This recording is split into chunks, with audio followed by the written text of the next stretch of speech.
Hey there, I'm Nicholas Dubois, co-founder of Advanced SimRacing. We are a Canadian company. So what we did here today is for a real petrol head. He's really passionate about cars, as you can see behind me. We did a turnkey solution for him based on his needs. We try to gather as much information as we can on our client. And like we did today, we install a D-Box system. We install ultra-wide cube control steering wheel. We try to provide the best quality for your budget.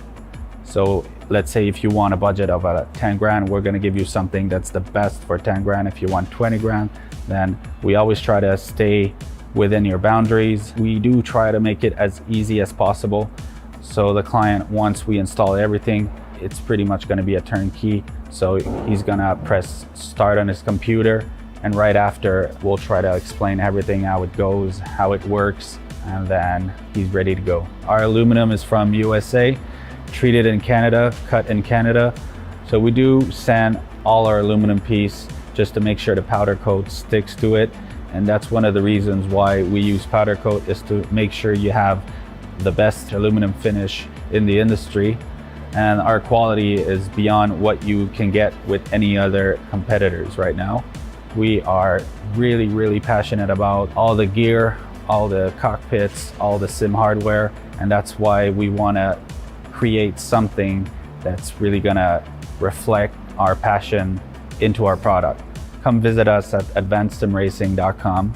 You can always reach us if you have any questions. You can call us, you can text us, you can go on Facebook, like our page, ask us questions over there, and we'll make sure to answer every questions there is. We are very passionate about what we do, and we try to make it as easier for you to go into the sim racing world, because there's a lot of gear, there's a lot of options, but let us guide you through your process, and let's hope you'll be an Advanced Sim Racing customer.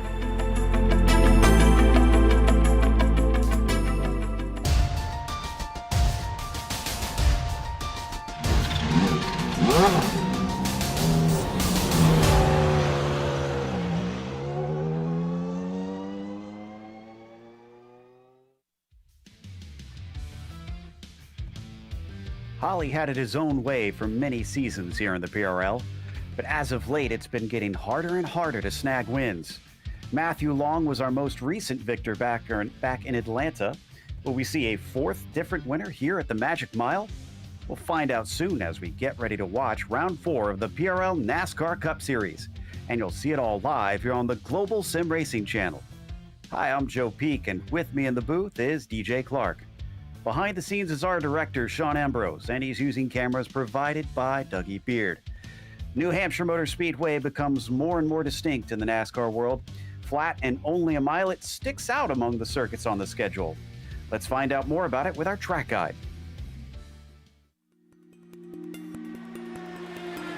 New Hampshire Motor Speedway, sometimes referred to by the name of the town that hosts the track, Loudon.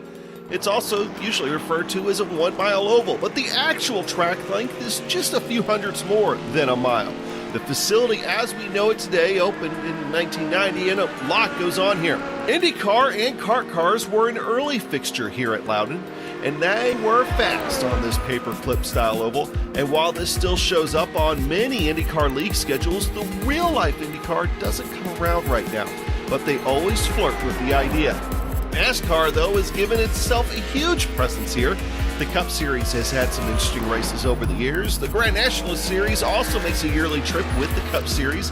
The trucks don't run here right now, but they have in the past. Both East and West ARCA Tours make the rounds, and NASCAR's Modified Series featured 3 races at New Hampshire. Even the Canadian NASCAR Series comes across the border to race at the Magic Mile. The track is known for being mostly flat, but since 2002 has featured progressive banking from 2 to 7 degrees. That's led to a little bit of multi-groove racing thanks to the paperclip style and as the track surface ages in the harsh New England winters. Long straightaways mean you have to get on the binders hard, but your lap times are really dependent on when you can get back on the throttle again on corner exit, while keeping that rear end planted. Will magic happen on the Magic Mile today? Stay tuned here on GSRC to find out at New Hampshire Motor Speedway.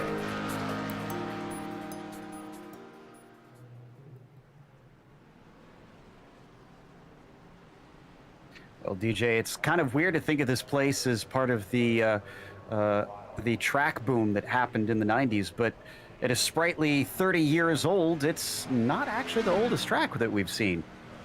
No, it's certainly not, Joe, but as you said in that intro, it is one of the most distinct. It is a true flat track around here, long straightaways, and only about 2 to 7 degrees of banking. It really puts a lot of pressure onto those brake rotors, and drivers have to be very careful. Otherwise, they will overrun the corner. What it also means is that sometimes coming down all the way on that low side with as low to the 2-degree banking as it gets is not the best way around. But what it does mean is there's always going to be plenty of good action out on the track, good battles, and in these Cup cars, it's always a spectacular show.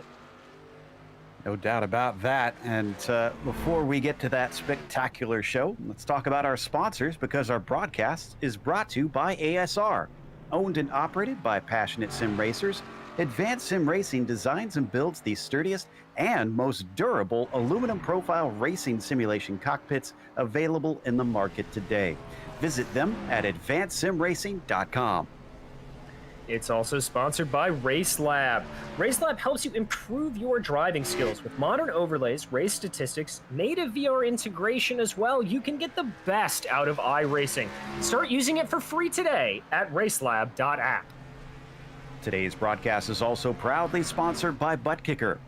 ButtKicker products add an incredible immersion and realism to any game. Feel every nuance and truly put yourself in the driver's seat. Check them out at thebutkicker.com. Today's event is also brought to you by SimMSA. Simulation Motorsports Affinity provides many consulting services, from completely customizing simulators to managing teams, individual drivers, and complete events. They're working hard to bring everyone together at one place to support and promote sim racing internationally. Find out how you can bridge the gap between virtual and real motorsports at SIMMSA.net. And finally, the PRL NASCAR Cup Series is also brought to you by NinjaTrader. Ready to compete against the financial markets? Supporting over 60,000 users across the globe, NinjaTrader provides award-winning trading software and brokerage services. NinjaTrader is always free to use for advanced charting, backtesting, and trade simulation. Visit ninjatrader.com to get started with a risk-free trading simulator and start tracking your performance. So that championship looking interesting because, as I said, 3 different winners, and they're all within the top 5 in the points currently. Holly, Long, and White. So 11 points separating them, with James O'Brien kind of splitting in there into second place. Been very consistent this season. Rondoletto has been fast, but he's still looking for that first win so far. We'll see if he can maybe do that tonight. But we'll check in on that a little bit later. Instead, in the meantime, let's head over to the team standings.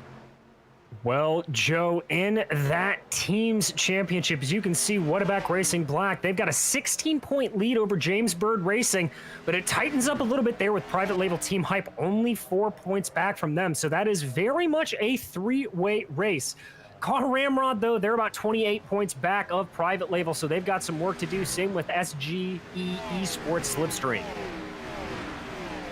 Now, for today's event, it's going to be a long and difficult one, that is for sure, with this flat track and 140 laps to try and get around here. And they have no spare car, of course, to try and save them. This tends to chew up cars, even though it's not the fastest of tracks, but it's easy to find yourself sent spinning to the outside wall. Open setup series. Who is going to be able to find something that takes care of the tires and is fast around here? A 24 incident limit as well will keep them honest so that they can't beat and bang too much here on what has effectively become a short track in terms of NASCAR these days.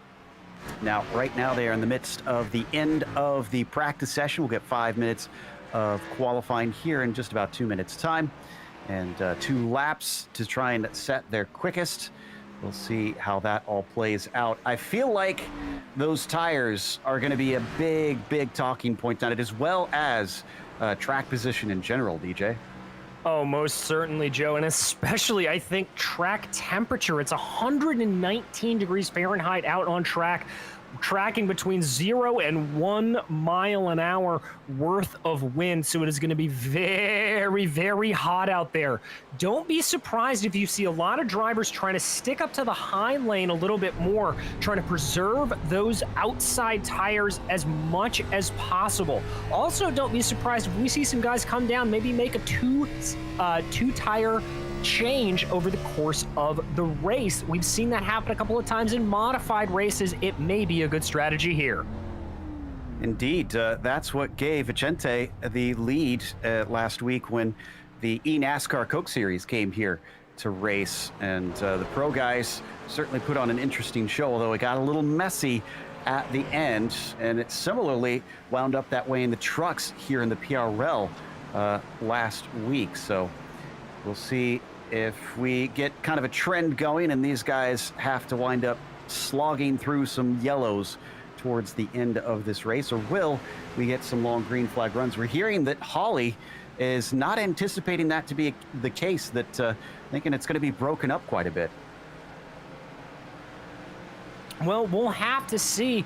You know, the best laid plans, sometimes they come back to bite you, and you never know what can happen here out at Loudon, just as we saw today in real life. But the checkered flag is flying right now for practice, so these drivers are going to get off the track, and now they've got 2 laps to set their best time. There's only one driver today that has an EOL, so that's good to see after having a few of them in recent weeks. Michael Witt will be the one that you don't see take to the track here in the qualifying session. He'll be given an EOL penalty and have to line up at the back of the grid. I think Chad Brown is going to be our first one to take a timed lap in the number 64. There you see him on track already and just getting his speed up. Yeah, starting to go around there. You can see one of the other crucial things about Loudon here, just how bumpy it is and how hard it can be for some of these drivers to just keep things going straight. But Chad's going to cross the start-finish line here. That's going to be his out lap. Let's see what everybody else can do. Indeed, I wonder, because of track position being so important in a lot of cases here, if drivers have put some special interest into getting a qualifying setup nailed down, try and get themselves that 1 lap pace and try and start as high as they possibly can and stay out of trouble. Chad Brown, well, where is he going to stay here on the grid? First time going to be a 30.014. Everybody else now looking to try and match that, and immediately Joao Guerra overtakes him in that 5:19. Josh Daniels as well goes to the provisional pole. That's a good run there for Daniels. Let's see if some more times come in here. Here's Cassette. Rondoletto jumps up to the top by about 1/10 of a second. That's good for him. Chris Hudson putting in some times there as well. When Daniels parked it on his second lap, so he's not going to go around another time feeling like that first lap is going to be his quickest. Cassette, who we're watching come around 3 and 4 now, getting ready to set that second time along with Rondoletto, our provisional pole sitter. Looks like Mark is not going to go faster, but Rondoletto will. So it's good for Rondoletto. And there's Chris Hudson popping up to P2. Chris is going to be very, very happy with that. I see Trent Dinkle getting his way up there. Charles Sumner, who's been doing a lot of different leagues here in the PRL, he's able to bump his way up forward, but still a lot of guys on track yet to qualify. There goes Taylor Stout across the line. Bradley Holly just started his first flyer as we watch Waldo Walden and, Baron Hilton having some issues. It looks like that's going to be off by 0.02 of a second, so he's not going to see his fastest lap improved on the second time around. James O'Brien finally sets one at a 29.3 or 21.532, and that's actually good enough for pole for James O'Brien. Oh, great lap for the driver of the number 9. It's short-lived. Oh, there's Holly. Holly's got it. Immediately snatches it away from him, and for the first time in a while, Abner Acosta is able to take to the qualifying session as Sumner tries to practice his pit entry. Looks like he needs it. This is Mark Kalin out on track as he crosses the line. It'll be a 29.5, good enough for the front row. What about Acosta? down and through. 29.464, just shy of the pole by half a tenth. Ooh, he's going to be kicking himself a little bit on that. Let's see what Matthew Long has got. He's yet to set a time. That's going to be a 29.6. That'll put him in 8th place for right now. Still some other drivers circulating around. Mark Kalin, Richard Regan Jr. goes to the top of the charts. Richard Regan last season made himself known by coming in and stealing wins. Whereas we've got Acosta across for the second time, bumped down to the second row, but he doesn't go quicker. Elliott White now out there. The fast names have waited until very late, making a dramatic entrance as Regan crosses the line. What's it going to be? 29.6, 2/10 slower for him. Now we look at Elliott White. His first time lap, a 29.564. That won't be pole, but it will get him within the top 10 with a 7th. Yeah, so he's going to have to do a little bit more work on that if he wants to be happy about it. Got to think, though, that with as hot as these track temperatures are, that this second lap may not be as hot, but let's keep our eye on White, sticking to that high line, right on that seam groove. There he comes around. He's coming out of turn 4. Let's see if he's got some more. Oh, the wall! Just started to get loose, couldn't gather it up in time, so it doesn't matter. He will start no better than 7th in the dying seconds of this qualifying session. That was about one of the more thrilling qualifying sessions we've seen in a while in this series, with each and every driver seeming to find that little bit more in their pocket before it was all over. But now it is all over and the grid has been set. Let's go through that starting order here today. Richard Regan Jr. on the pole with Bradley Holly will start in second. Abner Acosta good enough for third today. Mark Kalin, great qualifying for him in fourth. James O'Brien, Mr. Consistency, starts from fifth. Rondoletto shuffled down to sixth today. Elliott White, does he have actually more in it? Is seventh the best he can do? We'll see. Chris Hudson will start from P8 as Josh Daniels ninth, and Matthew Long from 10th. Trent Dinkel is going to be starting off in 11th, followed by Patrick Cowgill with Pat Harvey in 13th and Taylor Stout in 14th.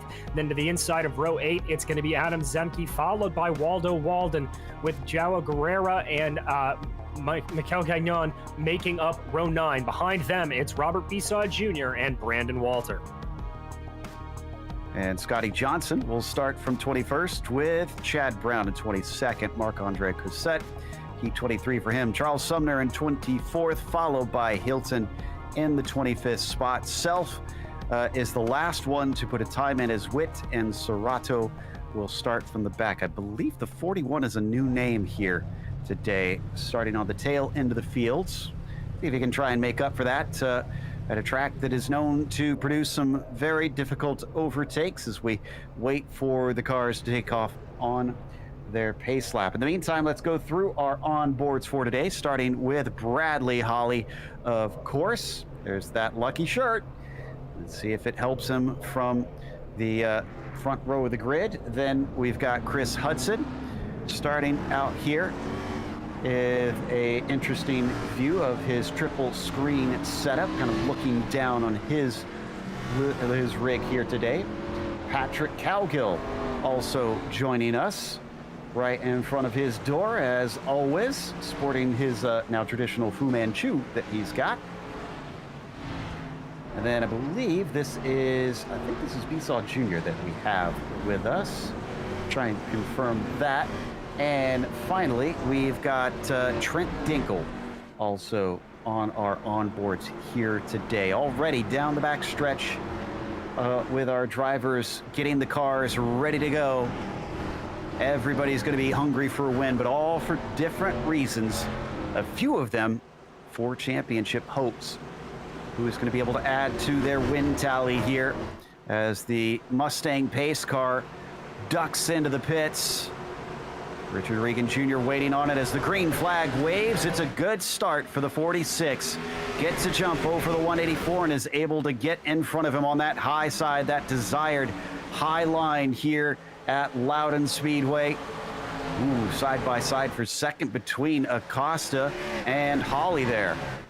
Yeah, Costa really making that low line work. I didn't think he was going to be able to, but he's keeping it just high enough to be able to work it, where it's a big pack of Hornets there in the back. Looks like behind them I'm seeing Mark Kalin and James O'Brien trying to fight around a little bit, 2 by 2 for second, third, fourth, and fifth. And Holly is going to be able to get ahead of Acosta, but Kalen's still dealing with O'Brien down underneath him. He might be able to clear, just has him at the quarter panel. Now the 9 has to drop back, and he immediately gets into line ahead of Rondoletto. And so he's going to be trying to be working a little bit there on Rondoletto. You can see a couple of different lines there. Remember, even though this isn't a super speedway race, these drivers do want to keep an eye on their engine temperatures. Make sure that they've got plenty of clean air coming in. Ooh, looks like a little bit of a lower line there for the 5th place of James O'Brien, just trying to find an edge over Mark Kalin. Oh, and into the wall goes Kalin. That'll certainly give O'Brien an advantage. He gets to the inside, but now he's got to finish the pass, as we see in front of them. That's Holly and Acosta fighting for the 2nd spot. These two have gone toe-to-toe many times. Holly using every inch of the track to hold him back. Meanwhile, still wheel-to-wheel behind them for the 4th place. Kalin around the outside, despite the wall contact, not giving it up. Not at all, and it looked like Rondoletto there was going to try to make that a 3-way battle for a second if he could let it, but had to back out of it a little bit. Again, there we're seeing James O'Brien diving down to that super low side. That may be good for him for the short term, but I gotta think it's going to be scrubbing up those tires real quick. Tavio in behind, getting a front row seat of this battle. It was close once again to the outside wall for Kalin coming off of turn 4. Not sure if the car is pushing or what, and he is going to have to give this one up, not only to the 9, but now here comes Rondoletto. Yeah, he may have just gotten a little bit of damage there from that wall tap. It looks like he has fallen back big time. Now Elliott White behind him may have something to say about it. Whoa, that car all kinds of sideways coming off of 4. This is not a good start for Kalin. However that car is set up, it doesn't like the early run, it seems. The 27 underneath him. And Elliott White makes up a position early in this race as Mark Kalin starts dropping points left and right. Yeah, behind him, Joshua Daniels and Trent Dinkle. They've been going side by side. Ooh, that's a car very high into the wall. I think that's Daniels. Very lucky not to make contact, but he's going to hold a whole bunch of positions away. Yeah, I'm not sure what he did there. Just like, almost looked like he chucked it into the turn way too hot. Nearly brushed the outside wall. He falls to 9th as Trent Dinkle finds himself in P8. So swapping of positions happening even up here at the top, kind of going against what I thought would go on. Well, it is early in the race, Joe, and I do think as these tires start to wear off a little bit more, and we may see some a little bit calmer driving coming out, maybe even a little bit of fuel saving as these guys just want to hold back and see if they can stretch out a fuel stint to be able to take something under the right way. Daniels trying to see if he can size up Dinkle here. Ooh, and behind them, you can see a little side-by-side action between Cowgill and Stout, but Stout can't get the run off the corner. So the 31 retains the 11th position. Yeah, he's going to hold on to it for now, but there comes that 66, taking another little poke up the inside. Taylor Stout trying to make that Mustang do what he can. Now he's going to poke up behind in the draft behind Cowgill. Let's see what line he takes there. There again, he's going down low, below the seam. He's got good, whoa, he's got very good speed. He's got that nose about alongside. Momentum's probably going to help Cowgill carry him forward, but I would be very, very careful if I were Patrick Cowgill, because I think Stout's got something fierce in that 66. Yeah, mid-corner, that thing is looking very good. Look at how much he closes on the quarter panel, and a big wobble from Cowgill. Look at the 66 go way low. He wanted nothing with that, knowing that the 31 could hit the wall and bounce into him. So as they come through 1 and 2 once again, likes that middle line, this time being farther up alongside him, finally gets the advantage he's been looking for. Stout's going to get himself into 11th. And Joe, we've got a caution to the back, a couple of spinners going around. I see Chad Brown and Robert Besaw Jr. potentially. Yeah, this starts with Besaw on the 3. And unfortunately for him, It's not really his fault. Walter's going to be on his outside and be the one that gets loose and hits him. Poor Besaw, just kind of the innocent victim on this. Yeah, there you can see it, just that little touch. The 3 goes around, tries to catch it. Besaw absolutely nowhere to go. Just a full-on T-bone. That's going to be a lot of damage to the front grille of that car. So that was Chad Brown, who unfortunately wound up in the side of him. Oh, yeah. Kind of don't blame him for going low. Looked like that car was coming right back in his line. And unfortunately, in his attempts to catch it, he became unpredictable. So hearing Matthew Long saying he's going to pit. Kalen is in. Ooh, we got a mixed strategy here. This is certainly going to make things interesting, Joe. And to that accident avoidance, I'll give this advice. It's the same advice I've heard AJ Foyt give many, many a time. When you see a wreck happening, drive where the car is, because the car will not be there in about 2 seconds. Okay, so your pitters are Kalen, Long, Stout, Scotty Johnson, Chad Brown, and Aaron Self. 21 other cars are going to stay out on track after 11 green flag laps. So it seems like they're not willing to give up that rubber this early on. No, not quite yet. And I've got to say, it looks like Mark Kalen is spending an awful long time in the pits. So I think our assumption was right there, Joe. Some definite damage to that 62 machine that he's getting repaired right now. A reminder to our newer viewers that they only have 4 sets of tires, including the one that they started with. Now, they can split those up. You can do 2 right sides and then come back in and take 2 right sides, and that counts as 1 set of 4. Get a little creative, as we heard DJ talking about earlier, but they have to try and preserve what they have, because 140 laps, you can't just keep slapping tires on. You're going to run out of them eventually if you take them every single time you come in. Very, very true. Now with this restart coming on, what I'm really going to be watching for here is to see if Bradley Holly or James O'Brien have anything for Richard Regan Jr. He has looked absolutely unstoppable up front in that 46, and we've got to see if somebody's going to be able to make a challenge to that Chevrolet. Yeah, Holly managed to get into second, but by that point, Regan had kind of checked out, gave himself a handy gap.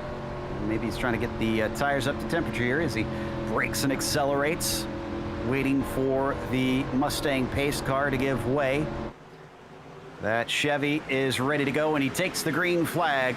Inside line, moving well, though. James O'Brien from 3rd, getting underneath Holly. Back behind them, the 5 sees that. Looks like Acosta wants to try and get around as well. He's going to slot in front of Rondeletto, but still wheel to wheel for 2nd place. Yeah, they're being very, very side by side there. That's allowing for Regan to slip away. They're 2 by 2 now for 2nd, 3rd, 4th, and 5th, with Acosta and Rondeletto keeping it in there. And not to mention, that's White and Dinkle in the back as well. So we're just going full Noah's Ark here, Joe. It was a valiant effort from the 9, but it looks like the 184 has it.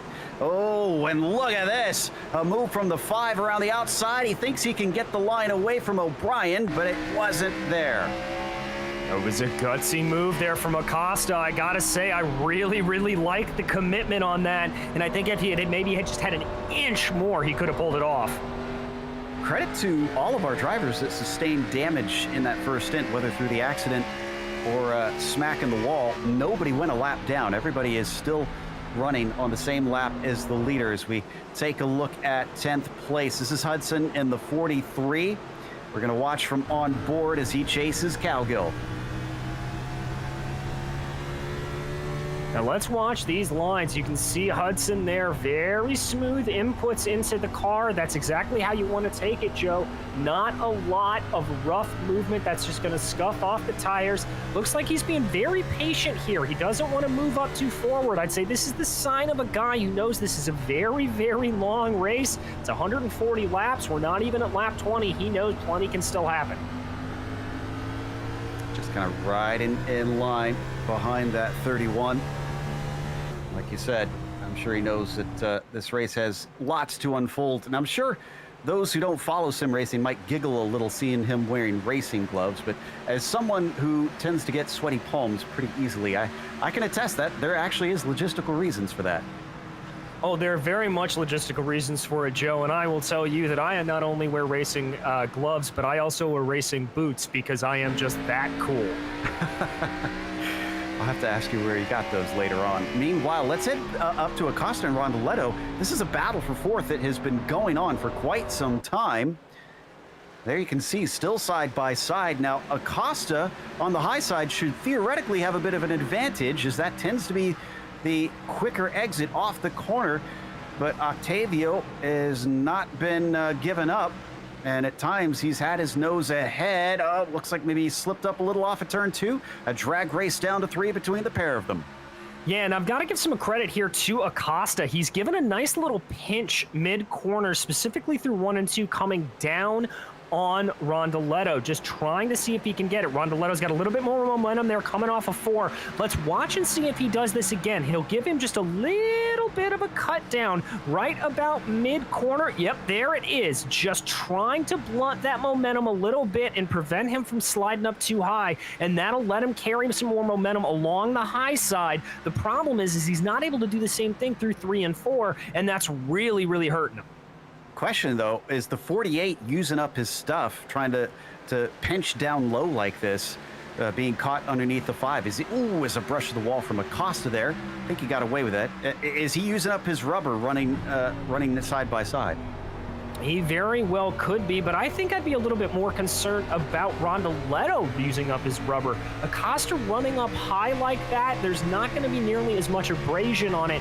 Running low with less banking along it, that can tear up your tires a little bit more. And that's my concern, that 48 might pay for this later, even though I'm sure he wants this 4th position, and he seems to want it pretty badly. He's spending a lot of laps running a line that isn't quite optimal, and this time he slides it up in front of the 5. Finally, he gets it done.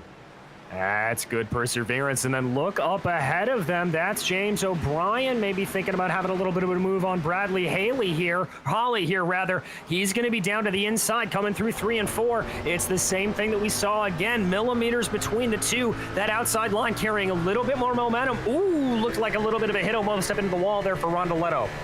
Everybody getting very close on the exits of this track. O'Brien, who is one of the 2 in the top 5 that have yet to take a win this season, is trying to correct that. He sees Richard Regan taking off. Is he thinking now's the time to go before he stretches this too far away? Getting close to 25 laps into this event. He's trying to fight Holly, who has the desired high line, but last time we saw Rondoletto make it work going down to the bottom. Oh, here comes Rondoletto, though, as the 9 did not have a good run down the front stretch. No, he did not, but Rondoletto's going to get blocked up a little bit there by Bradley Haley. They're going to think about maybe making it 3 wide. No, Rondoletto's going to back off, tuck up behind in the draft. Almost a little bit of a bump draft there on a short track. Never thought I'd be saying those words, Joe. But there now it comes back to James O'Brien and Bradley Holly. There's the 3 wide as Rondoletto takes it around the outside. Oh, just inches to spare between them, but everybody gets out the other side.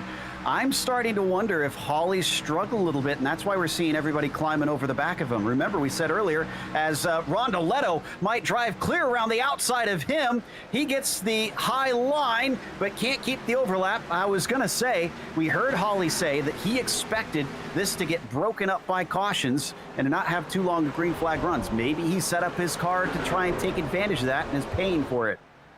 Certainly is, but Rondoletto here just loving that outside line. Clearly now clear ahead of O'Brien, trying to come up as much as he can behind Holly there. Ooh, going for a little bit of an over-under there, almost like a dirt move. He's now going to come down to the inside of it. Car gets a little squiggly, though, and that's going to cost him a little bit of momentum.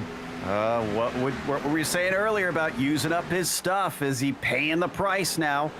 Nobody going to go side by side this time through 3 and 4. Do we have to see a few drivers cool off the tires? Again, it is still roasting hot out there at 116 Fahrenheit on the track surface.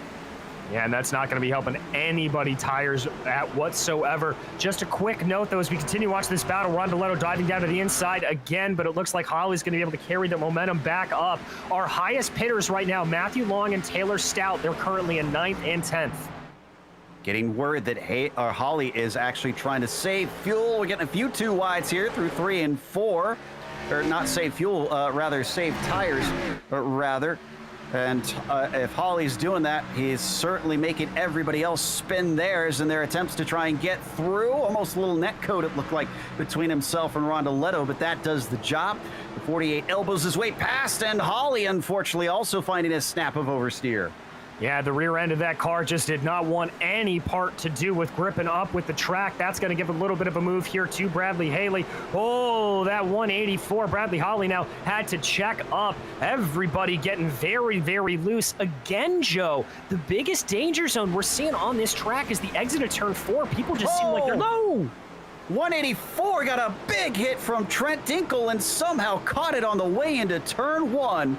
Oh, and underneath him, the 28 almost drifts up into him as once again, Holly barely catches his car from going into the wall. Things are getting a bit exciting now. If Holly was saving, again, he is certainly going to have to try and do everything he can because the car does not look good at this stage. Down underneath the yellow line for the 28 of Matthew Long that time. We saw that a lot in the pro level with the Coke Series drivers.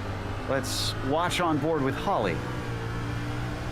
Oh, look at that oversteer. Look at the way he's sweating right there, talking to his crew chief or his teammates, just talking through this lap. Let's see here on the exit of 4. That is the 28 down the inside of him, trying to get that move done.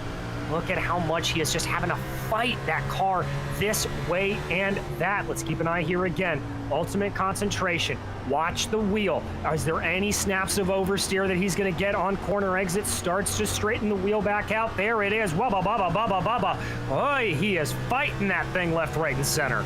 That's the most tense I've actually ever seen him. He usually is so emotionless in the car, and he looks all out of sorts, honestly. He's shouting on the radio at somebody as up in front of them, Acosta managed to get by O'Brien, and that puts him into the podium position up ahead of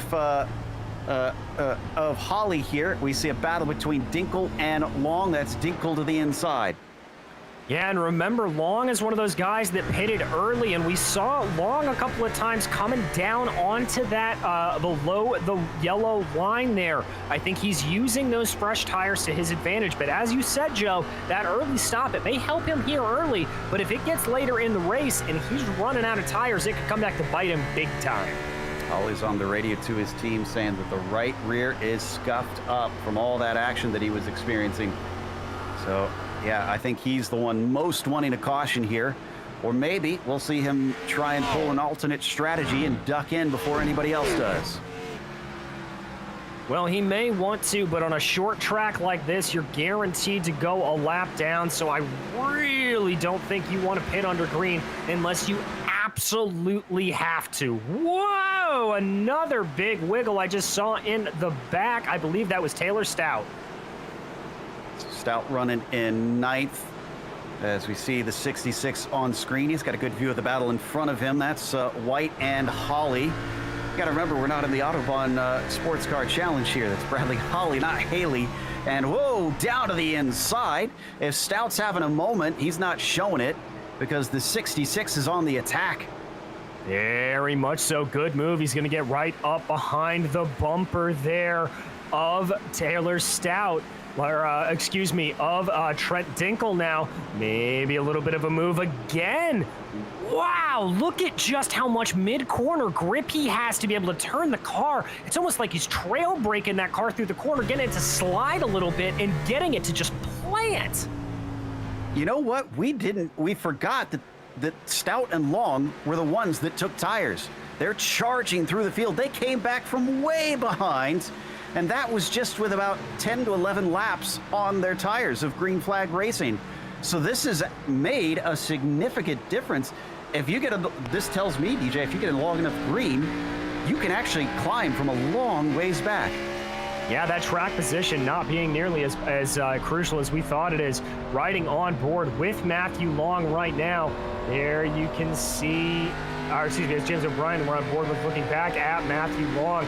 Long, one of those guys that we said earlier, poking his nose down below that yellow line. I don't know if that's necessarily an overtaking move or if he's just trying to scare him a little bit. Now goes super high along the outside there and through 1 and 2. I think he's going to try to carry as much momentum. Goes for a little bit of a crossover here down the backstretch. He's not going to have the speed to do it, but he's certainly thinking about it. And unfortunately, those dreaded words, and taking it in down low. Long manages to get underneath him, but can't get the shot off the corner past O'Brien. But those dreaded words of every race fan and driver, dirty air, is starting to be uttered by some of our competitors out there today.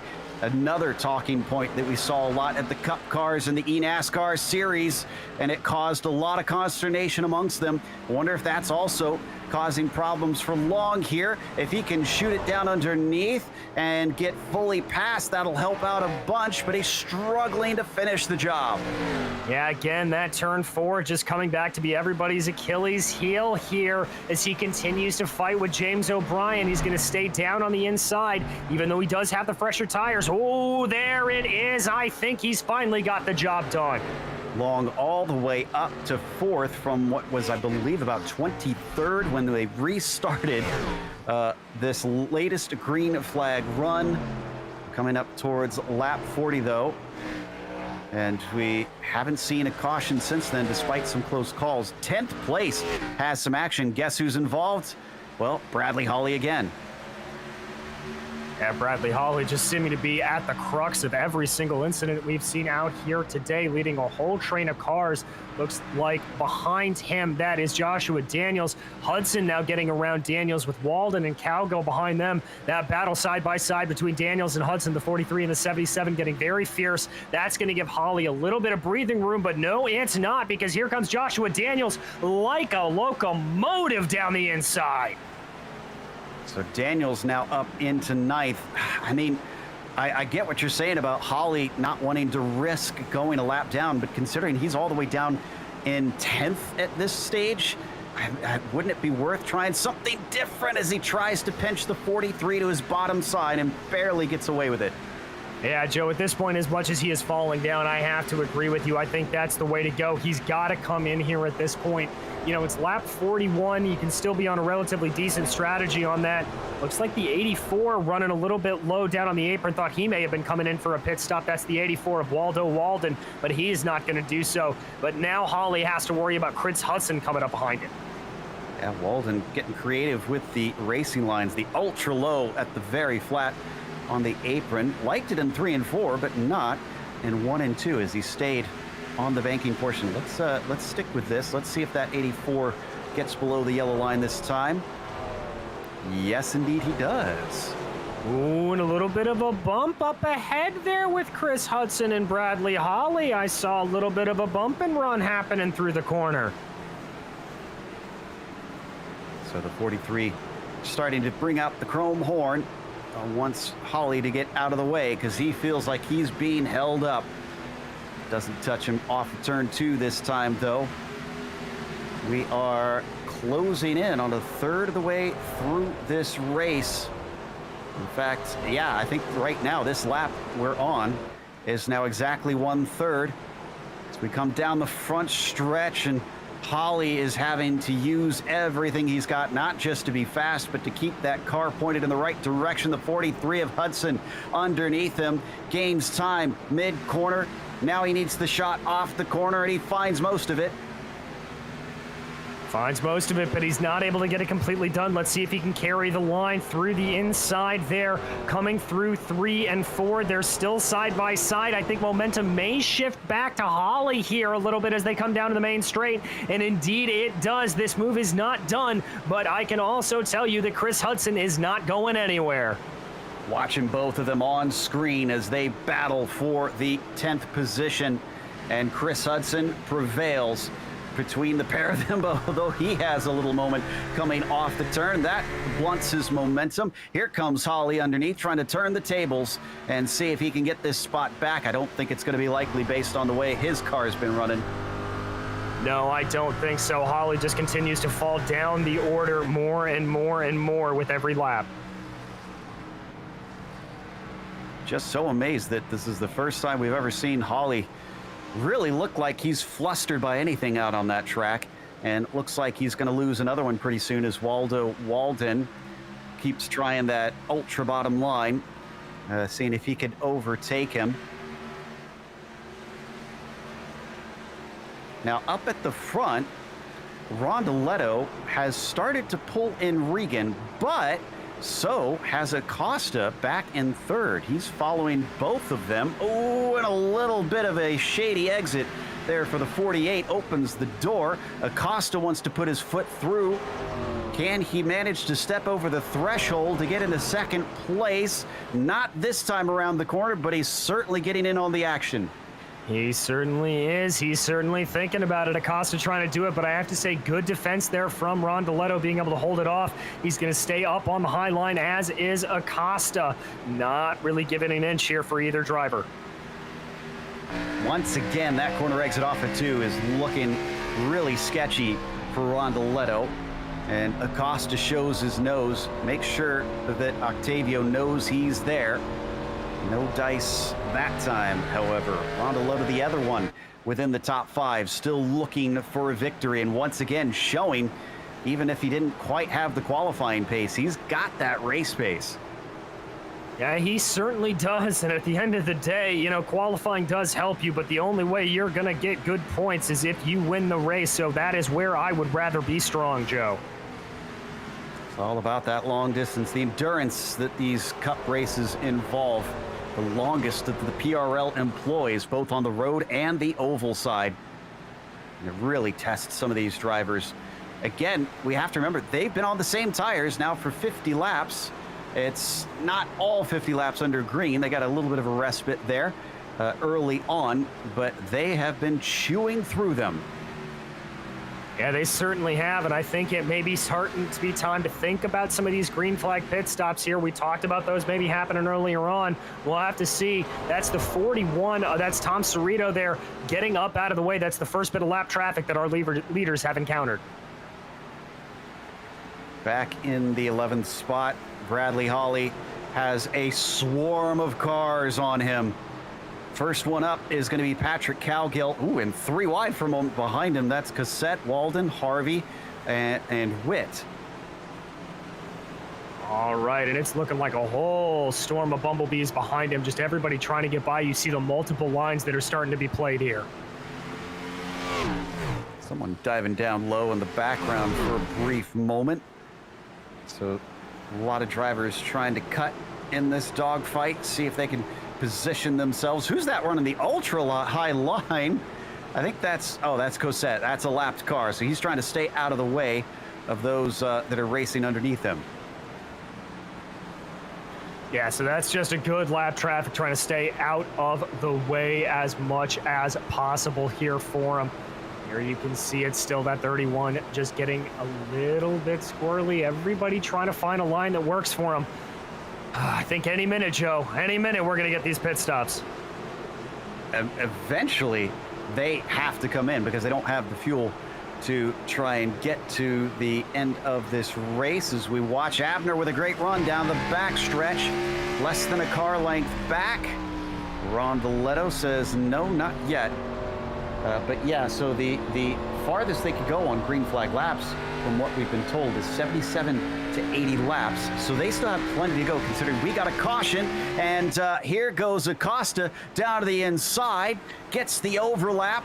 Can he finish the job? Rondeletto trying to defend as we come around. And no, he's not got it done, but it keeps side by side. Well, and that's what we needed to see from these guys trying to make that low line work. As long as they can get side by side and get a better run mid-corner, it may be able to help them. But here comes Rondeletto fighting back along the outside. Acosta's going to have the nose ahead as they cross the line. Momentum starting to shift back to Rondeletto here, but they're going to have to go at it again into turn 1. It's starting to look like Acosta's got more underneath him because Octavio nearly slid it into the outside wall out of 4 last time. That one was much better off of turn 2, and you can see as he stretches away down the backstretch. The 5, though, dives it in. They're still, even with the side-by-side racing, holding at about 9/10 of a second behind Richard Regan Jr., our leader. Yeah, they're really not letting him get away too far. I'm kind of surprised by that. I wonder if Regan's just trying to back off a little bit, knows he's got a little bit more speed, or if maybe this is his pace, and once these two stop fighting, they can make a real charge at him. Continuing to race wheel to wheel here on lap 56 out of 140 today. And the number 5, he's clear. Does he drift up? No, not quite yet. This will allow Rondoletto to maybe get back in. No, there's the move completed. Acosta now up into second. All right, now let's see what Abner's got if he can challenge the leader from the beginning of this race, Richard Regan Jr. Well, he's going to have to play a little bit of defense first. You saw Octavio take a little poke down through 1 and 2. Wasn't effective. This could slow up the 5 a little bit in his hopes of chasing down Richard Regan. Once again, a failed attempt, but Acosta falling victim to the same thing that Octavio did, whereas he just gets loose off of turn 4. Yeah, that turn 4 exit really coming back to bite some people. There's Rondoletto making a move down the inside, maybe thinking about it, but no, momentum's going to carry Acosta around the outside there. He's going to be able to hold it tight. Now remember, that gap up to Regan, it's only about a second. It's not that massive, Joe, so they can certainly start to close here if they don't fight. Now, one driver that pitted quite some time ago, but after the caution, was Guerra, the 519 on a 16-lap stint so far, but he's a lap down. So wonder if this will pay off for him once everybody else starts to come in, considering he's been running laps on fresh tires since then.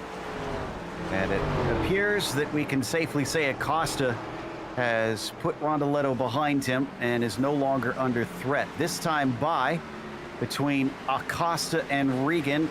Regan runs a 31.6, Acosta a 31.496.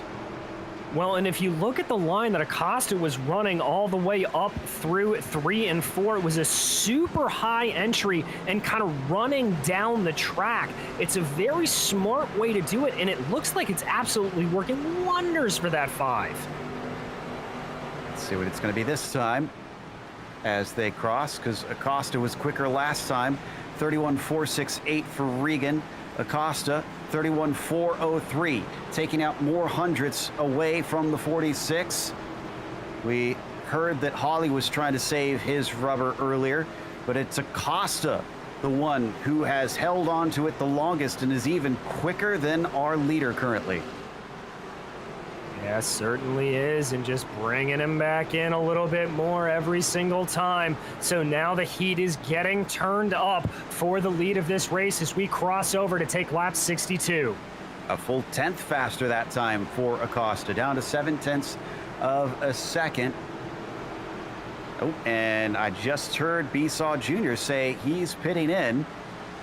So we got some takers. And so is Self. So 2 drivers coming down to pit lane. Ooh, but Besaw may have sped into the pits. He came in there very hot. Yeah, that looked a little bit hairy there, Joe.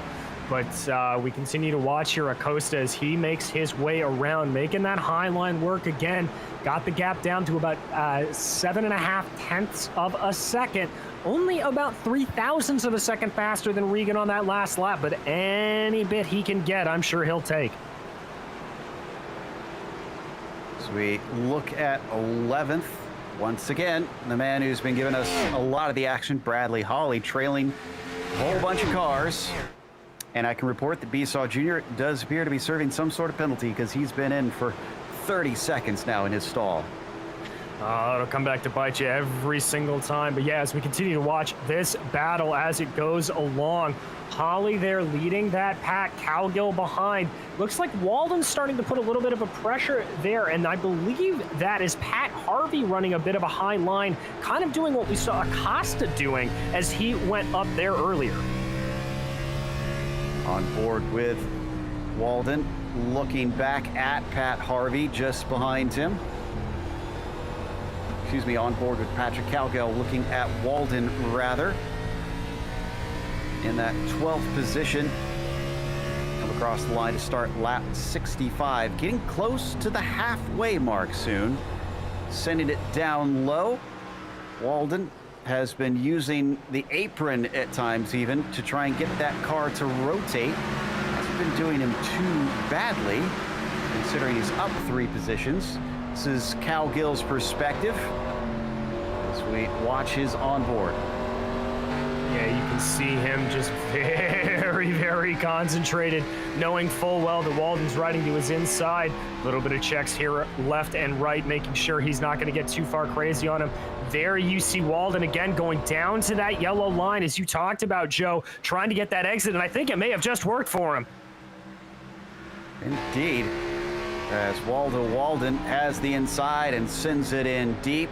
Looks like we're going to have a pitter underneath them. That's the lapped car of Serrato, who is going to be in. This has been great for Bradley Hawley, who's finally able to get himself some space away from them. Trying to figure out what the red light on the back of Cowgill's wheel is signifying, because it seems to happen mostly in the corners. Well, now it's not doing it. I wonder if it's spotlights or some sort of spotter system, Joe, that may be what it is, that it's signifying him that he's got a car to his inside that he wouldn't be able to see. Oh, Rondeletto's in. Rondeletto pits after being up in the top 5 for the majority of this race. This is our highest driver to have blinked here on the tires. Let's see if it pays off. And it looks like Cowgill and Witt are also coming down pit lane as well. So a lot of drivers choosing this to be the time that they're going to come on in. All 4 of them for Rondeletto. Yeah, looks like Cowgill, Witt, both having pitted. O'Brien responds. He was racing close to Rondeletto, so he saw him move down the lane, decided now is as good a time as any to do a monkey see, monkey do. Acosta, remember we were talking about him being faster than Regan? It's down to 0.2 of a second between our top 2. It is indeed, and they're having to compete with some weird lapped traffic here. That's Michel Gagnon coming down to the inside of them. I'd be a little upset if I were these leaders as they're zipping on by. Obviously, those guys are on fresher tires, but at the same time, that's got to be very, very upsetting. It's definitely separating them out a little bit. Yeah, this is not proving to be a good thing for Acosta, with both Self and Gagnon fighting for position down underneath them. At what stage do we see that first and second car come in for tires? And Rondeletto came out highest of those who had pitted.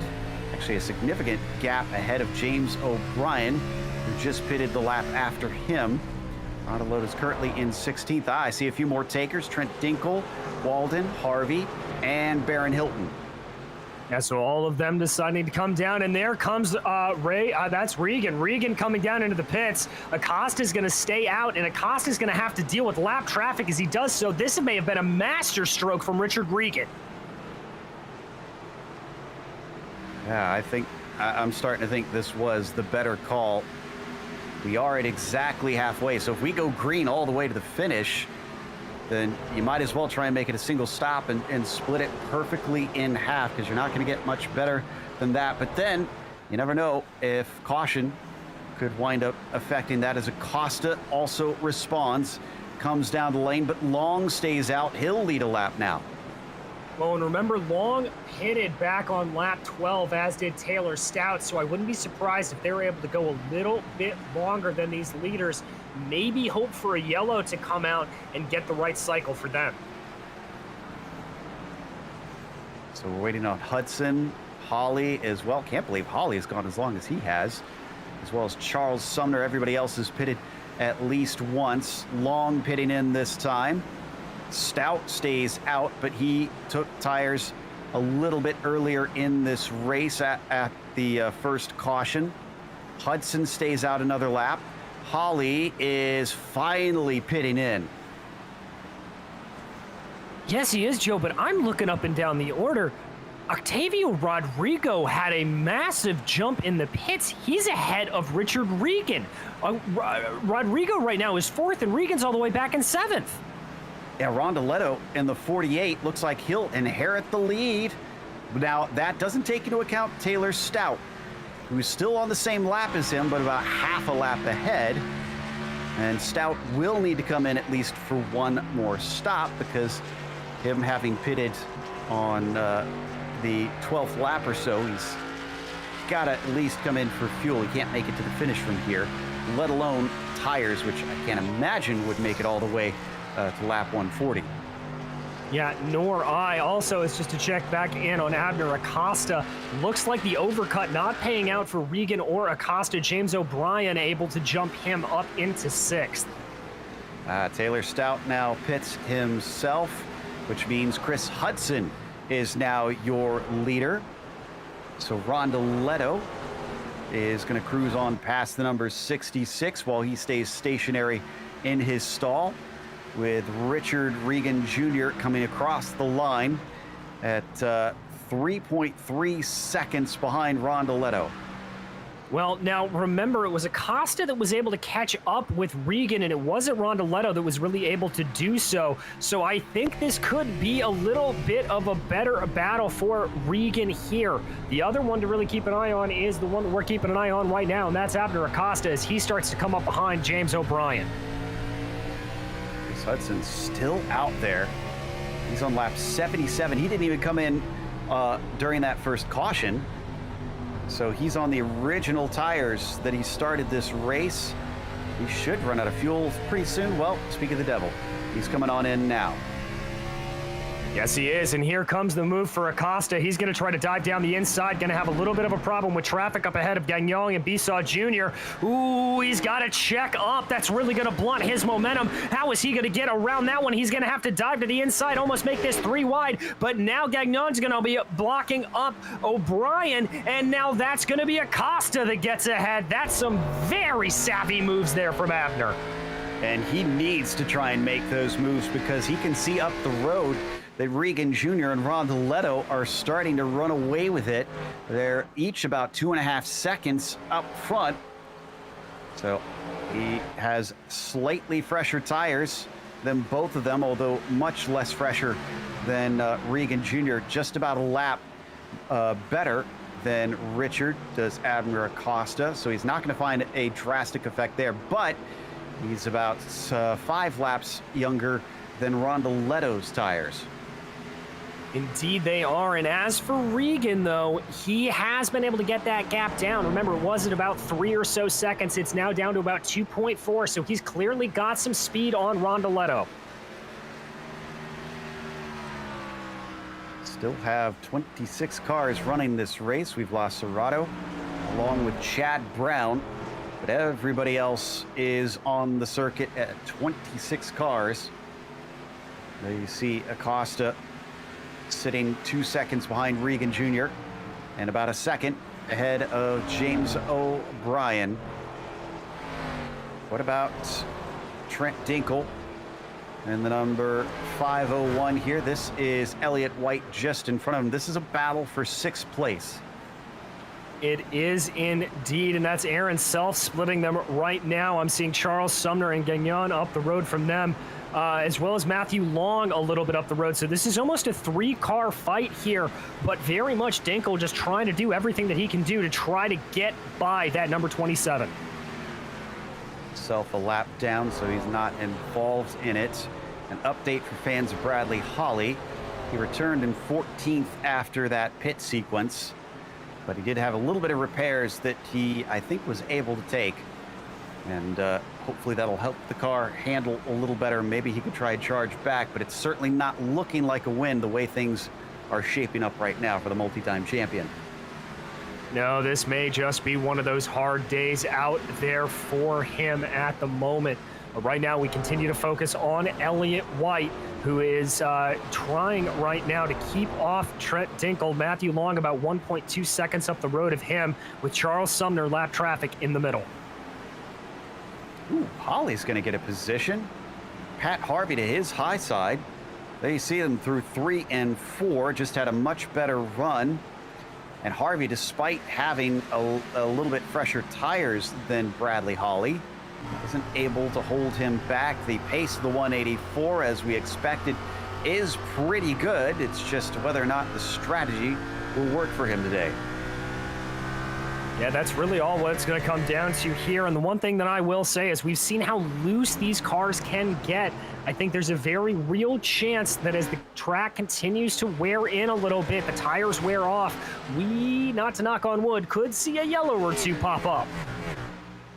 Yeah, I was going to ask you that. Since they haven't had a caution since that initial one, do you try and start playing out this race as though you expect no other cautions to come out, or do you anticipate, do you try and run your strategy around the fact that you're banking on one more caution to fly before it's over? As down to the inside goes Holly, and Holly takes another one, getting by Cowgill. Well, Joe, frankly, I would try to put my eggs in both baskets as long as possible. Yes, this track is wearing in, tires are wearing out, marbles are going to getting pushed out onto the outside. It's more likely that somebody can run wide and get into an accident. There's also the problem of the fact that this is a very physically demanding track and drivers get tired. That physical fatigue really starts to set in. So you could have a yellow. But at this point, you don't want to change what's working. And what's working right now is staying out and staying green. So as long as you can keep both strategies in mind, keep doing it.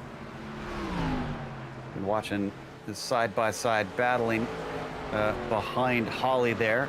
That's Harvey getting by Cowgill, who's not been having the greatest of days here in the mid-pack. He's one position down from where he started. Gained a few spots a little earlier, but seems to be having to pay the piper right now. One driver who I'm quite impressed with their strategy would be Matthew Long. We watched him, well, sort of watched him charge through the fields. We caught it a little bit late in the act, but once he did, the pit sequence cycled back around. He went that little bit much longer and returned in 5th place, essentially. Yeah, it was a very gutsy call from him, but we're going to check out here. I think we've got a little bit of a battle between Joshua Daniels and Michael Witt. This is the battle for 9th place. That's Daniels in the orange 77 up in front. Yeah, just ahead of Michael Witt, starting from the back of the field today in 27th position, all the way up to 10th. Still more racing yet to come for him. Can he make it an even better charge forward? Not just a top 10, maybe a top 5, or is that too much to ask? He's 21 seconds behind the leader, but he is roughly, what looks to be about 12 seconds behind Matthew Long, who currently resides in the 5th spot. Yeah, so it's certainly not out of the realm of possibility here. 50 laps to go, and remember, if that dreaded yellow flag does come out, it's going to bunch up the field all kinds of crazy and make things very interesting. Yeah, down the front stretch they go. As Witt kind of on his own lonesome, now that he's pulled away from Bradley Holly behind and is not quite close enough to Daniels.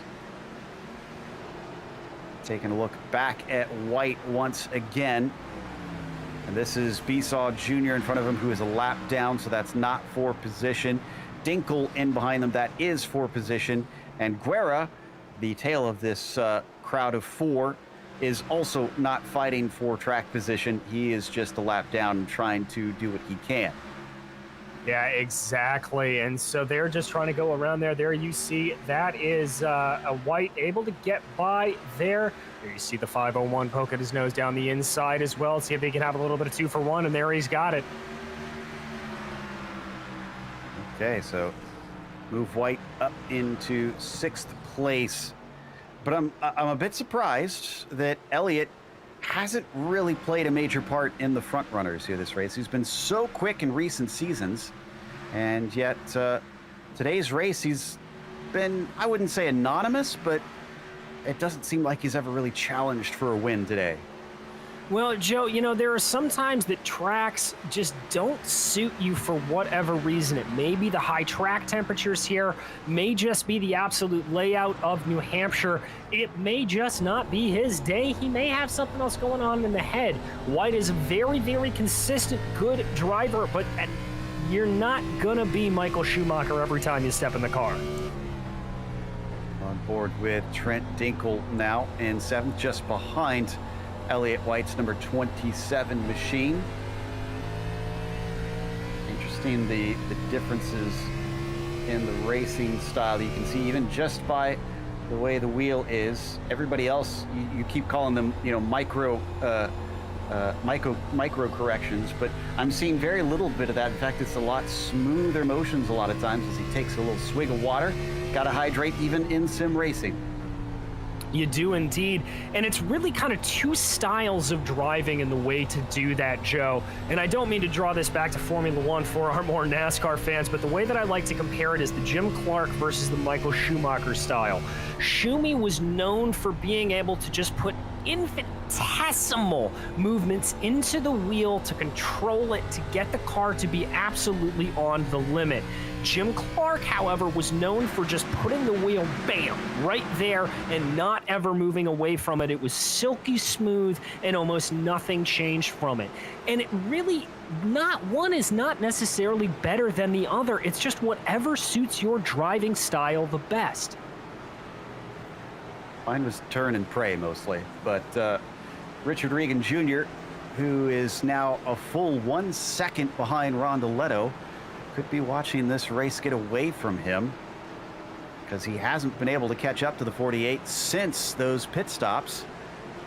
And considering they're on similar but different by about 4-lap pit strategies, Richard Regan Jr. is going to be hoping that he can do something about this, either through pace, maybe saving, maybe a caution will help him close it down. But for the moment, it's not sitting well in his lap. No, it's not. And Acosta is really doing exactly what we saw him do before the pit stop, which is just slowly but surely reeling in Regan. He was 0.03 of a second faster on that last lap. Let's see what they come across this time. 0.05 of a second faster on that last lap. So with about 40 laps to go here, Acosta is doing exactly what he needs to do to try to close in on that second place. Right now, our hardest charger is the 26 of Michael Witt still, but he, of course, did not qualify. So from 27th to 12th is not quite entirely accurate. Ooh, and Holly, once again, in the midst of the action. This is with Chris Hudson. I think he just overtook that 43. And it's actually Michael Witt that we're riding on board with here, I believe, as he tries to take a look down to the inside of the 184 to see if he can get anything going. No, excuse me, that is Bradley Holly trying to get it to go. Whoa, they're side by side. Hudson gets it underneath him, and no, I was incorrect. It's Hudson trying to overtake Holly. He was on the attack. He holds down low, keeps it very far to the middle of the track there, coming off of turn 2, tries to drift back up to open up turn 3 as he uses that shorter bottom line. He finds Holly starting to find time on the way out of the corner, just barely keeping it out of the wall. I don't know how the heck he kept it out of that wall. I know I sure would have been in it, but they're still going to go side by side there. The 43 having a little bit of a better run down the inside of the track. I think that's going to give him the advantage he needs. Is he going to be able to cut across? Yes, he is. So the 43 is able to hold on to that position. That's Chris Hudson. Bradley Holly trying to do anything, but it looks like he lost a lot of momentum there going through 3 and 4. Yeah, Hudson now snatching the top 10 away from Bradley Holly. Sad news for fans of Charles Sumner. Technical issues, unfortunately, as he found himself without his computer working. So, of course, left the server unceremoniously. Ooh, is there another position gone there for Holly? No, that's a lapped car trying to race with him. So Holly still in 11th. Now, down just behind them, we got a 3-car fight. Cowgill, Zemke, and Walter. And you can see Walter there trying a little bit of an opposite line there, just trying to see if he can get anything going. Not sure if that worked as well as he would want it have to. Zemke there now dives a little bit earlier. Ooh, I like that approach there from Walter. That's going to cost him some mid-speed in the corner. But if he's able to keep up some momentum on the outside of it, he may be able to get a little bit of a run here. Whoa, who was that in the back? That was Kalen with a big wiggle. Keeps it together, though. And over the radio, we couldn't hear it on the broadcast, obviously, but I mentioned Joao Guerra underneath Holly. Holly was very displeased with that since Joao was a lap down, and a bit of back and forth between Holly and some of the other drivers about those lapped cars getting on fresh rubber and trying to come back into things. We continue to watch this fight for the 14th position. Line is Stern, the 31, the 57, and the 99. Everybody just trying to get whatever edge that they can. The 99 of Brandon Walter there just trying to push it as hard as he can. We right on board with him right now. Not able to get the run. It looks like he's losing out a little bit of speed off of turn 4. Ride on board. Ooh, and I just found out why the 184 was not happy with Guerra. They made contact some laps ago. I don't think we'll be able to get a replay on this, but he definitely plowed into the side of that blue machine. Coming down off the corner, we switch over to Holly. Ooh, yeah, look at the left front. That's where the contact was made. Yeah, some definite scraping there on that machine. I can see why Holly's very, very upset by that. What a highly unusual race it's been for Brad. Usually it is, even in the worst of circumstances, he tends to fight for podiums. The bad days for him is typically, even still, some drivers' best days. As we look at our leader, Octavio Rondoletto, having potentially the best day of his season, and I think his Precision Racing League career, because I don't think he has a win under his belt yet. He doesn't, but he has got to be careful here because he has got Walter, Zemke, and Cowgill, that battle we were following earlier, and that's really holding him up. He's going to have to dive down to the inside. That, in turn, may hold up a little bit of Richard Regan Jr. there, but this is going to make things very, very spicy, Joe. This is your podium, and you can pretty much throw a blanket over all three of them. Wow. Oh, and Rondoletto gets held up as he comes up behind the 57. This is what Regan has been hoping for. Now the gap is gone. They managed to go by Brandon Walter, but they've got to go past two more. It's been a single caution out here today, and thus the lapped cars are numerous. Only 15 left on the lead lap. That's about to become 13. Zemke not exactly just leaping out of the way. He's in his own race, and a race for position, no less. Oh, and look at what it's doing to Rondoletto. It's forcing him to not be able to run up the track as much as he'd want to. He's having to take a shallower line. Now it's going to be Regan's job to get around him. Let's see if the same problem happens. Looks like Acosta's able to gain a little bit of time. There we see Zemke and Cowgill jumping up the track a little bit more. Rondoletto able to clear by everybody at this point. Ooh, big wiggle there, it looked like, from Cowgill. But Octavio is now in the clear air, and he's got quite a few laps before he gets to the next of the lap traffic. But much to his dismay, I'm sure, Regan Jr. is able to get by Cowgill just as quickly. Yes, he is the big loser out of that. Looked like it was Abner Acosta. He's still got to get by Cowgill right now. Looks like he's going to be able to do it, but that run may actually help him. It looks like a pretty good line if he can keep the momentum up and going. Yes, indeed it is. So there's still 1, 2, 3. Next lap car up the road is Pat Harvey. That's about 4.8 seconds up the road. And so now, oh, that's a problem. Regan up into the marbles. Pulls it back down, but not in time to hold back Acosta, who gets through. Oh, and Cowgill just smacked the wall behind them. No caution still, as everybody behind was able to take avoiding action. Are we going to be able to get through this with only the one caution? As we take a look at the replay on Cowgill. I think, Joe, this is just a little bit of that exit turn oversteer coming back to bite. Riding on board with Cowgill here. There you see that is Regan up on the high side. You see a little bit of catch. You see a little bit of catch. Oh, almost had it, and bam, right there. Car just got a little bit loose under him. Good job for Cowgill to be able to hold it. Okay, then. So that changed the style of this battle. It certainly gave Rondoletto a little breathing room that I have to imagine he's been hoping for. This is all about 3 seconds ahead of O'Brien, so that could be run down, but it'll take a lot for him to try and close it in within these last 25 laps or so that we've got. Looking at Abner Acosta right now in the yellow, black and white, number 5. Yeah, and remember this speed before the pit stops, just how much he was able to catch up to Richard Regan Jr. I would have thought Acosta would have been able to pull away a little bit more, but Regan Jr. able to keep about a 0.4 of a second gap back to him. Acosta, meanwhile, trying to close down a 6-second gap up to Rondoletto. And again, it looks like Acosta is just fractionally faster, about 0.06 of a second on that last lap. Wow, so Rondoletto's fighting for the win. He really wants this one. He wants to become the 4th different victor in this series in 4 rounds here at the start. But it's going to be a tough one. It's a grueling one as well. I am impressed that we have gone this far with only that 1 yellow at the start, considering how both the trucks and even the pros showed this one to be plagued by yellows.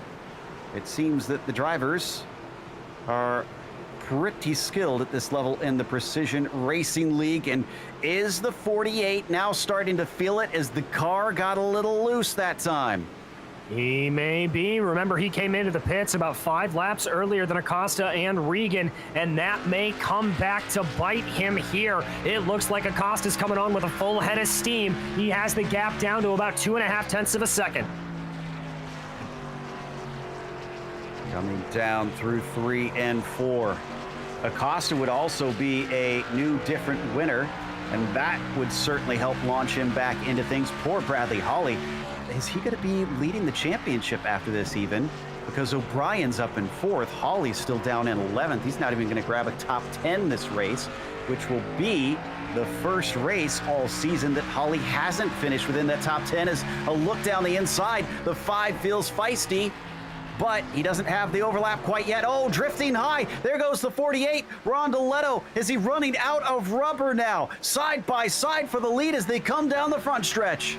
He was able to hold it there, but he wasn't able to hold it off at turn 2 on that last lap. That's what set that up, moved that up for Acosta. Oh, almost a little bit of rubbing doors there as they come around. Momentum's going to shift back to Rondoletto, but now it comes back a little bit to Acosta. They're still going to be in a drag race coming down the backstretch. And amazingly, Richard Regan Jr. has fallen off of both of them, so it looks like Acosta has the room to try and fight. I mean, if you're Abner, though, do you try and pressure this to happen right now, or do you wait until you get a good opportunity, DJ? I'm seeing all of the squirreliness coming out of Rondoletto. I push this as hard as I can. I know I have the speed, and I'm going for it. Ooh, drifts up a little bit there, does Acosta, and I think that's going to allow for Rondoletto. Oh, Rondoletto gets sideways, and that's Acosta into the lead. So close, yet so far. He's led a good chunk of this race, essentially since the pit sequence worked its way out, but now it's Abner Acosta looking to add to his tally, and you can see the looseness of the car drifting off of turn 4, but this is out of 2 that we want to see as he sees the yellow and white car start to get ahead. He's pushing it hard, he's drifting it through, but too much, and the counter steer costs him the valuable speed. So heartbreaking there for Rondoletto. He had pushed so hard through this race, but remember, this isn't over. Acosta was running very, very hard for that stint, and Rondoletto was up on the high side. He may be a little loosey-goosey, but we don't know what Acosta's tires are going to look like in 5 laps' time, and so there may be able to be a chance for a fight back here for Octavio. Trying to figure out the stats here. This, I think, would be win number 4 for Abner if he's able to come home with this. There you can see all three of our podium sitters in the same shot, but quite spread out compared to what they were just a few laps to go. And it's now down to 19 laps to go this time by. We look at Bradley Holly, our championship leader. He is currently trying to go beneath a lapped car. Gagnon, who's going to stay out of the way. And then Michael Witt behind him wants to try and demote him yet more positions. Yeah, and it looks like Aaron Self's going to be nice there to try to get out of the way of him. But that's a big checkup. Oh, contact in the back. That, I believe, was Witt getting into contact with that lap traffic. 26 giving Gagnon a little donut there on the side of the car. Just getting kind of close. Thankfully, they were able to get away with that. Self as well is trying to stay out of there as he's in a battle with Gagnon for position, but he knows it's not worth trying to hold them up as we now head a little higher up to Josh Daniels. Boy, things are all jumbled out there with these lapped cars because Hudson also overtaking Scotty Johnson. He is on the hunt there for the 77. Yeah, and he had to take a little bit of an unorthodox line coming through there, but he's able to recover it quite well. That gap between Daniels and Hudson is about 0.4 of a second. Let's see how Hudson can handle this corner here. Takes it a little bit higher. Ooh, I think that's Daniels running a little bit high. That's going to be advantage Hudson here. He'll be able to gain a 10th or 2. So the 43 just keeping with it as they come through 1 and 2. Ooh, and he gained a lot mid-corner. Look at that. Cuts it down now to about 2 to 3 car lengths.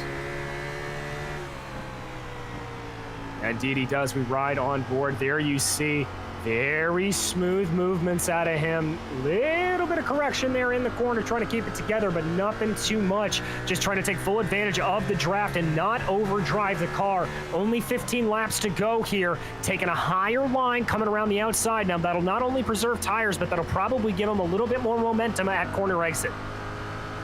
Amazingly, we're down to 13 left on the lead lap, and we might have even fewer here soon because Acosta's now approaching Harvey Witt, and get this, he might actually lap Bradley Holly.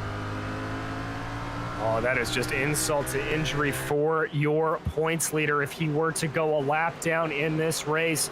But I'll tell you what is not an insult, and that is the race that Abner Acosta has been running today. He has just fought tooth and nail across the board here. It's been an incredible run for the 5, but it ain't over yet. He's still got about 13 laps to go. Who's getting tired out there? Who is losing concentration? Who's lost all their rubber? Going on this thing for almost everybody, nearly 55 to 60 laps of just straight green flag racing, almost half the entire race. In fact, for many, it will be exactly half the race that they did on these tires. Holly now closing in on the back of Pat Harvey, and even worse, Harvey, Holly, and Witt are battling for position. That's Besaw Jr. He's a lap down from these 3, so he's not in this fight. He's just staying out of the way. Yeah, there you can see it, and that is Michael Witt trying to get back to the back of Bradley Holly. Holly doing his best to just stay out of the way. A little bit of radio chatter there between Besaw and Holly as they come through, ticking down here, getting closer. So Pat Harvey's the first up. He goes a little bit high. He's not as close as those other 2 currently. Will he be a little bit more generous? Yep, he's going to drift way high in that 67. And the 5 should be through. Gave up a little time to help facilitate the leader. Yes, he did, and now Acosta. But we're going to come back here with Regan and O'Brien, our former leader. This is turning into a battle. Regan very high again. That's the same kind of mistake we saw him make that made him lose P2. He's down to P4, Joe. What has been going on with Richard Regan's car ever since the pit stops?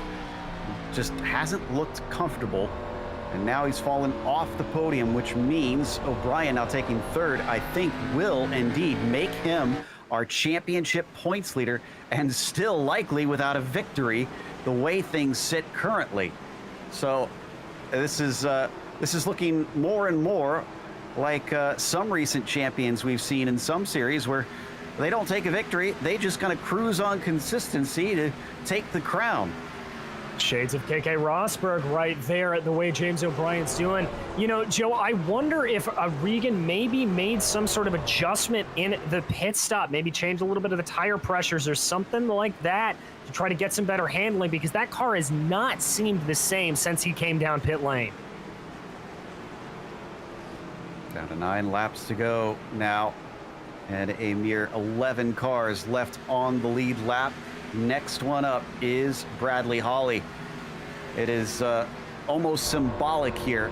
If Acosta is able to lap him, is this the changing of the guard in this series? It's been a long time that Acosta himself has been chasing a championship, at times hunting down this very man that he is looking to try and overtake right now.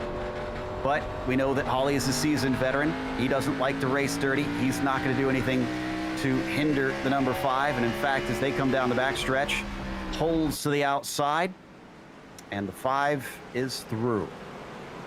And I gotta say, he's a little bit lucky there. It looked like Hawley got squirrely coming off a 2, may have even brushed the wall a little bit, so very lucky there that Abner Acosta was able to not run into him at all coming through there. But you know, I gotta say, ever since he's took the lead, he's been able to hold out a gap of about 1.6 seconds back to Octavio Rondaletto.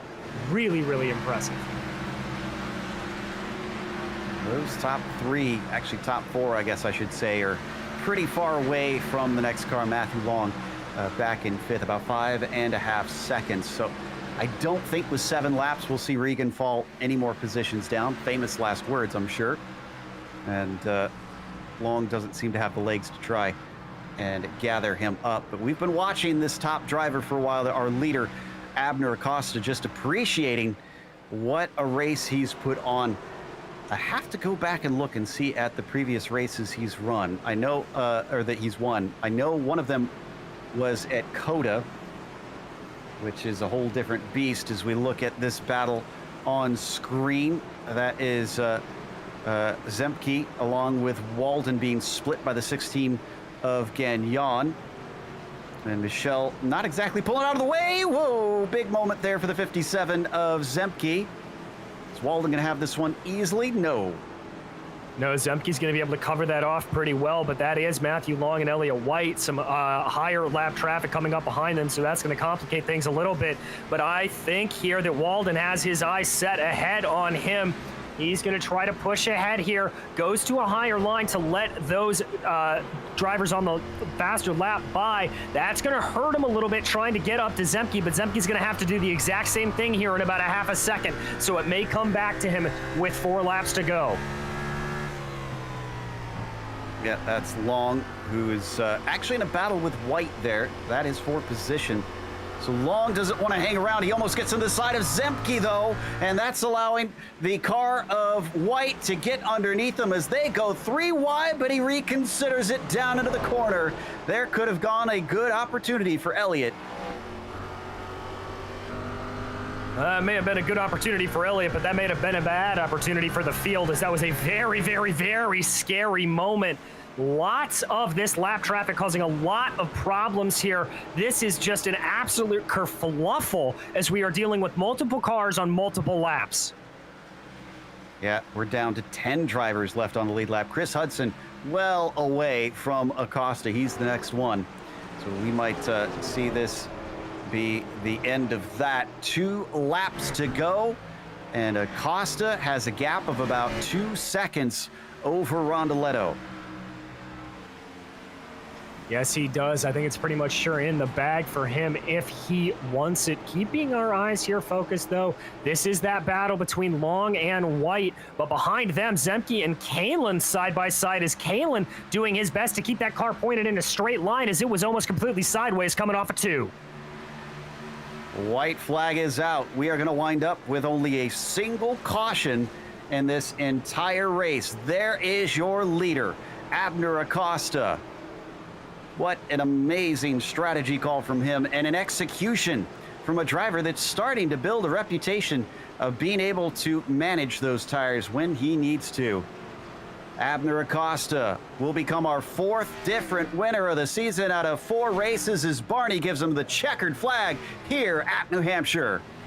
Absolutely amazing run from Acosta, with Rondaletto and O'Brien rounding out your podium. Richard Regan falling back somewhat unknowingly as we continue to watch the rest of the drivers crossing over the line.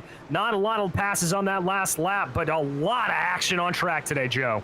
Long had a good go at White. We saw them coming through and just came up shy on trying to overtake for that top 5 spot. Costa certainly will gain a lot of positions, but it's James O'Brien who we believe will be leading the championship after this is done. While the 5 burns things down, we're going to take a quick break. We'll come back with the unofficial results as well as driver interviews.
Welcome back to New Hampshire Motor Speedway, round 4 here in the PRL NASCAR Cup Series.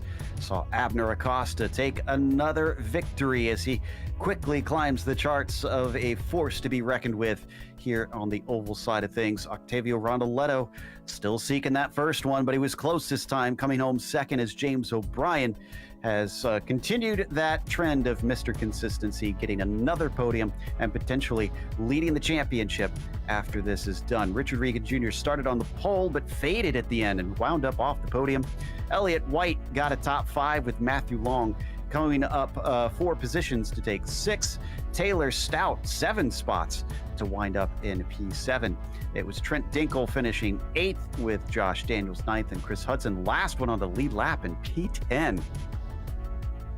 In 11th, it was Bradley Holly, your former points leader, followed by Pat Harvey and Michael Witt in 13th. Brandon Walter was 14th, followed by Mark Kalin, with Waldo Walden, Adam Zemke, and Patrick Cowgill behind him. Darren Hilton was 19th, and Scotty Johnson came home in 20th.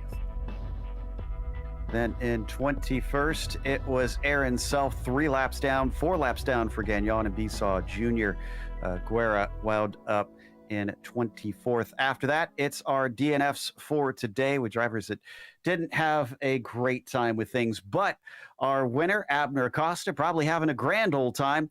Abner, another win on your list, and that's got to feel good. This one was interesting. How soon did you settle on the strategy that you wound up with?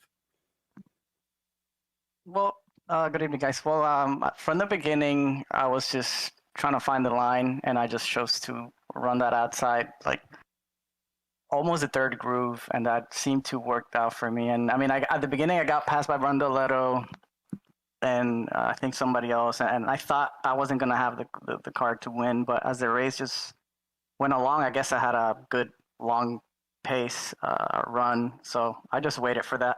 I think I maybe should have pitted earlier. I didn't really like that when we pitted Rondoletto, I think he had like a 5-second lead because it's so hard to pass here, and just to have to pass him again, it's really hard. But overall, good race for us. With this being such a different track from so many others that these NASCAR Cup cars run, what did your team focus on in setting it up? Did you try and get it ready for that long run, or were you trying to look for it to be kind on your tires or make the passing easier? Where did you focus on? Well, I guess you can ask James when you interview him, since he's the one that does all the sets, and I'm pretty sure he just makes sure it's very stable. I really don't really work in the sets. I just run them, but I know he always tries to just make it stable for everybody and for long runs for sure. I know he did so many laps this week, so this win definitely was because James and his setup helped, and all the laps that he does, definitely a lot of hours. Hey, I take the cold trickle approach as well. I don't know how to set the thing up. I just drive it. But you've earned yet another victory here at New Hampshire and added yourself to the 4 that have won so far this season. Can you be the first to repeat? Because next week's going to be North Wilkesboro. We'll see. It's another. I do like it. So, and I think I was strong. I think it was on the trucks or another. I think I had good pace. So we'll see. Definitely be looking forward to it. I am as well. Such a cool looking track here on the sim. That was Abner Acosta, our winner here today. Up next, Rondoletto joins us as DJ is going to ask him about the one that just got away. Well, Octavio, you came out of the pits with what looked like an absolute masterstroke, and then everything just kind of started to slip away from you. Were you really struggling on tires there, or what happened? Well, good night to everyone. I was really fast in the pits. That's the really thing. And my car was fast too in the start of the stint. In the end, I had a little stroke. That's right. But I'm happy with the result. This positioned me in the championship fight so well. Well, you've got to be happy with that. I mean, it looked like it was some absolutely great battling out there, but temperatures were just hot as all could be. How much was that factoring into the way you were driving the car? Yeah, the temperature was really hot, and the car struggled a lot with hot temperature here. But there wasn't a problem for me today. I did a lot of overtakes in the outside without any problem. I could defend position in the outside without any problem, and I'm really happy with this. Well, we go from one of the, I guess, newer places out there to one of the oldest out there in North Wilkesboro next week. How do you think that one's going to go? Yeah, I will practice a lot in this track. I love this track. It's a different track too. I say the same that New Hampshire, and I'm excited to compete there. Well, all right then, my friend. Anybody you would like to thank for this victory or this second place here today? I want to say thanks to all the sponsors, my spotter, and Junco Racing eSports, who is supporting me a lot of this weeks. Well, thank you, Octavio. That was your second place finisher, Octavio Rondoletto. And now Joe has caught up with James O'Brien, your final podium finisher. Indeed. And well, James, one of your teammates set me up with a question to kick things off with.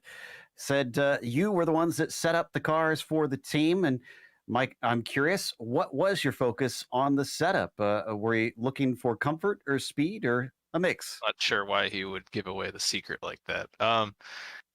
Honestly, this track is so rhythm based. It was just more a matter of chaining two things together. I wanted a good entry and a good exit.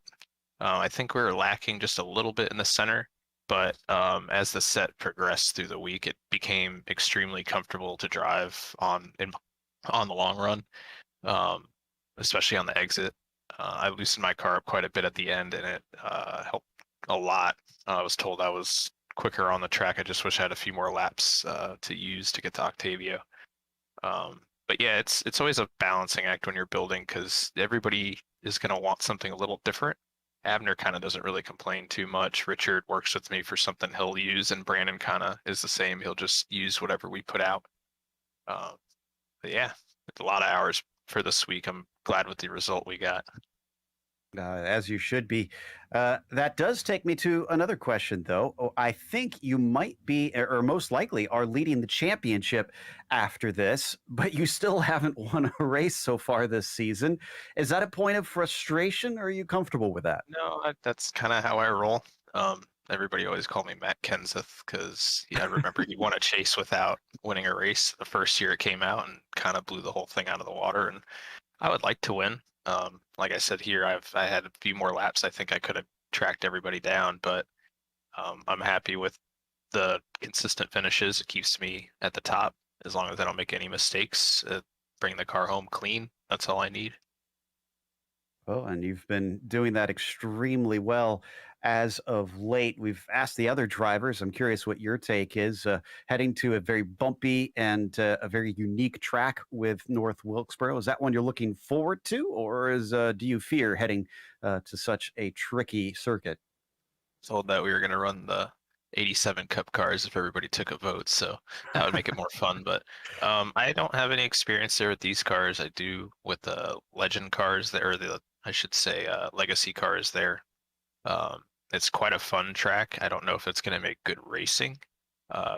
It's going to be very difficult, I think, just to keep the car under you. So that will definitely be another track where you're building for stability over raw speed. So I guess we'll see. I don't really have an opinion either way.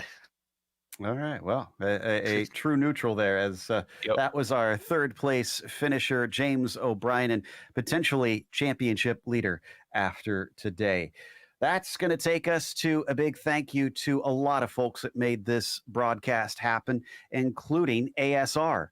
They design and build the sturdiest and most durable aluminum profile racing simulation cockpits available in the market today. Visit them at advancedsimracing.com, as well as RaceLab. It helps you to improve your driving skills. Start using it now for free at RaceLab.app, as well as ButtKicker. Feel what you've been missing at thebuttkicker.com. And SimMSA. Find out how you can bridge the gap between virtual and real motorsports at SimMSA.net. And finally, NinjaTrader. Visit ninjatrader.com and get started with a risk-free trading simulator to start tracking your performance. Thanks to the companies that provide the software and hardware for our broadcast listed on your screen. And additional thanks to June Lalonde, who provides our wonderful music. Go check out our Bandcamp for more awesome work. Thanks to the team today, DJ, Sean, and Dougie. You can find more info about GSRC at globalsimracingchannel.com or through our social media listed here on the screen. Also, please check out our merchandise store at simracingmerch.com/GSRC. We make sure to keep a link in the description below. But while you're down there, don't forget to subscribe to our YouTube channel so you don't miss a moment, because as we mentioned, in a week's time, One of the greatest additions that we've seen here on iRacing North Wilkesboro will be Sunday, July 25th at 8:30 p.m. Eastern. We also have upcoming races for other series listed on the screen, so check those out and mark them down on your calendar. Until next time, race clean, race hard. We'll see you on the track.